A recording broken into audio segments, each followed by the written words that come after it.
Hi, I'm Evan with Precision Plumbing. I'm Zach. At Precision Plumbing, we want to educate homeowners about their homes so they can make the choices that are right for them. Plumbing can be really overwhelming for homeowners because they don't understand how the systems work. In this video, we're going to walk you through the main components of a plumbing system, what they do, how they work, and what you should know about them. We're going to talk about the water meter, the water service, the water piping system, the waste piping system, the sewer line, the water heater, and the fixtures. The water meter. Your water meter is the first part of your water system in your home. It's where the utility can monitor your usage and also where you're able to shut off the water in case of emergency, repairs, or any remodels. It's also a good place to check for leaks. You first want to make sure all your fixtures are turned off in your home. There's no water running inside your house. Then you go down to the street and you find that box in the ground, you open it up, and you're gonna look for either the numbers moving or a spinning dial, depending on the age of the meter. This will let you know that if it's spinning and all your fixtures are turned off, there is a leak somewhere in your water system. Your water meter is usually found in a box in the ground out by the street or somewhere on the edge of your property. Your water meter marks the boundary between the city's responsibility and the homeowner's responsibility. Everything on the street side of that meter is going to be the responsibility of the utility and the city. Any repairs or adjustments that need to be made on that side of the meter are on them. On the house side of the meter, that will be your responsibility. Like we had mentioned, with the shutoff valves not working correctly, that would be a homeowner responsibility to take care of. Or a water service going into your home with a leak or aging out, that is a responsibility of the homeowner. The water meter should have two shutoff valves, one on each side. The shutoff on the street side is the responsibility of the utility and it shouldn't be touched by the homeowner. But the shutoff on the house side of the meter is how the homeowner is supposed to shut off the water if there was ever an emergency. So that's really important to know about, because if you did ever have a catastrophic leak, that's how you would turn off the water. With these customer shutoffs, a lot of times we find that they're non-functional, they don't work, or they were never installed in the first place. If you don't have a customer shutoff, Precision Plumbing is available to install one for you. The water service is a pipe that runs from the meter to the house, and that carries all the fresh water to the home. In our area, it's usually 3/4 or 1 inch in diameter, and it's about 2 feet deep to protect against freezing. This could be a common area for leaks, and if there is a leak, a lot of times it doesn't show up on the surface. Usually finding a leak on the water service requires specialized leak detecting equipment. The main reason we see so many leaks on water services is a lot of these water services are extremely old and run in galvanized steel. That galvanized piping buried underground in a wet climate like Oregon tends to corrode and rust and break down, causing a bunch of leaks. And at that point, the outside of the piping has become so corroded and gnarly that we're not able to make a repair on that pipe. At that point, you're gonna have to just replace your water service. And at Precision Plumbing, we have a couple of options for replacing water services, including trenchless boring of a new service without tearing up your yard. Okay, the pressure reducing valve. When the city water pressure is above 80 PSI, the house needs a pressure reducing valve to be installed. Pressure above that level can shorten the life of valves, fittings, and it can make leaks a lot more likely. A lot of houses that didn't need pressure reducing valves in the past need them now, and the reason is because the city over time has increased their supply pressure as more houses are built. So the pressure is now a lot of times 120 PSI coming in from the street. A pressure reducing valve solves that problem of that high pressure. The pressure reducing valve, or PRV, is usually found in a box near your water meter or in the crawl space where that water service comes in. It's important for every homeowner to know if they have a PRV and where it is. This is important for two reasons. One, Your PRV is meant to protect your water system from extremely high pressure that can damage plumbing fixtures and cause all sorts of problems. Or two, it can cause low pressure when it fails. This is the first place we check when we're called for a sudden low pressure problem. The water piping system is the system that brings fresh water to all the fixtures of the house. And this is different from the waste piping system because it's pressurized. And it's pressurized so there's constant water coming out once you open a tap, as long as you keep that tap open.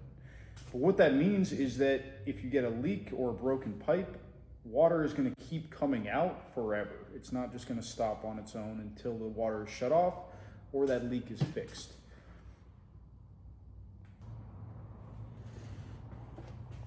The two main issues that affect your water system are leaks and low pressure.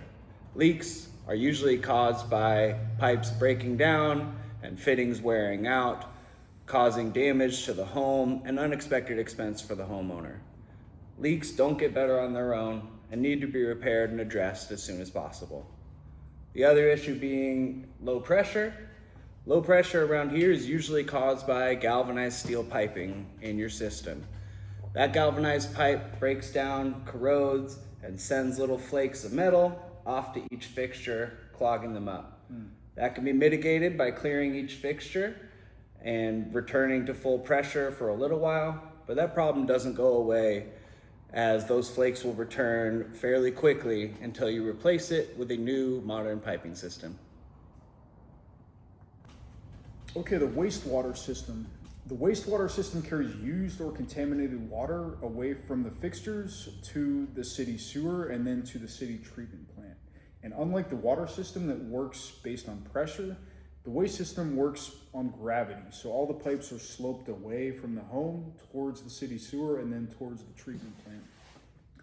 So while the water pipes are always full of pressurized water, the waste pipes are usually empty unless a fixture's just been used and water's flowing down it. What that means is that when they leak intermittently, so it comes and goes. As a homeowner, it's extremely important to know what piping material your waste system is made of and approximately how old it is. A lot of older plumbing systems around here were installed 50, 60, even 80 years ago. And that's nearing the end of their lifespan, leading to leaks and backups. Galvanized steel piping is one of the worst offenders. With the corrosion that happens, it can leak sewage into your home. It can cause repeated backups that just can't be mitigated without replacement. Cast iron piping is also problematic as it ages and will need to be replaced. As a homeowner, if you have these materials, you need to start planning on working on replacing that with new modern plastic piping. Next, we're going to talk about the sewer line. The sewer line is a pipe that's usually 4 inches in diameter that carries all of the sewage from all the waste pipes in the house out to the city sewer. And just like the water service, this pipe, even though it's not visible, is the homeowner's responsibility all the way up to the edge of the property. The sewer line is not something that homeowners think about a lot because you can't see it, but it's one of the most important parts of your plumbing system, and it can be one of the most expensive parts of your plumbing system to replace. And anybody that's had a sewer line backing up into their house or that's needed to dig up their yard to replace a sewer line knows how important this component is. One of the most important things for homeowners to know about their sewer system is whether they have a cleanout and where that cleanout is. So the cleanout is typically a 4-inch pipe coming up out of the ground with a threaded cap into it. And that is a place for plumbers and drain cleaners to access, inspect, and clean the sewer line. It's really important to know where that is because you don't want to be looking for the cleanout when sewage is flooding into your home. Problems with your sewer line are usually indicated by clogs and backups at multiple fixtures. If this happens once, it's usually from inappropriate materials being flushed down the toilet, such as paper towels, napkins, or even flushable wipes. However, if your piping system backs up and clogs repeatedly over time, this indicates a further issue that needs to be investigated.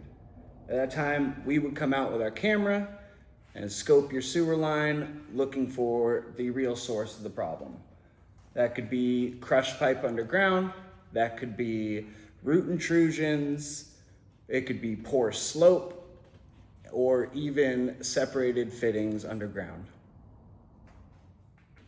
There are many ways to repair and replace your sewer line system. That could be done through traditional open trench and digging up the sewer line, and that could be done with trenchless technology, not interrupting your yard. At Precision Plumbing, we offer both systems, and if you have repeated clogs, we suggest you have us come out and use our camera to assess the situation.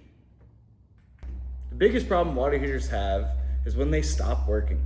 For us, this is the common no hot water call for us. This can be caused by a variety of issues depending on what style of heater you have. We're gonna do a separate video on the different types of water heaters and the different problems you can run into with each one. The second problem that we commonly see with water heaters is leaks. Tank style water heaters in particular are responsible for some very destructive leaks. And that's because every tank water heater will eventually rust through. That's actually how you know they need to be replaced, is when they rust through and start leaking. Up until that point, every single component can be replaced to keep them running. That's why every tank style water heater is required to be in a pan that drains to the outside, unless it's in a garage or somewhere that it isn't going to cause any damage if it leaks. There are many different components to a home's plumbing system, and one of the ones you come in contact with most is going to be your fixtures. Your fixtures include your faucets, your sinks, your bathtubs and showers, and even your washing machines. Each fixture has their own design and own issues that arise. We're going to do a separate video on all the different kinds of fixtures in your home and the different issues that may come up with each one. I think as a homeowner, your plumbing system is complicated and a mystery and could be overwhelming. I would say we're here as a resource to help you understand your plumbing system, address any issues, and identify them before they become a real expensive issue. Yeah, at Precision Plumbing, we really just want to help homeowners understand their plumbing system so they can make the right choices for them. So if you have an issue or you have a question, give us a call, send us an email, or you can go on the Eugene Plumbing Help Reddit and post a picture of whatever you have going on, and we will respond to it and give you some advice if we can. And keep looking out for our new videos. We have a lot more coming up.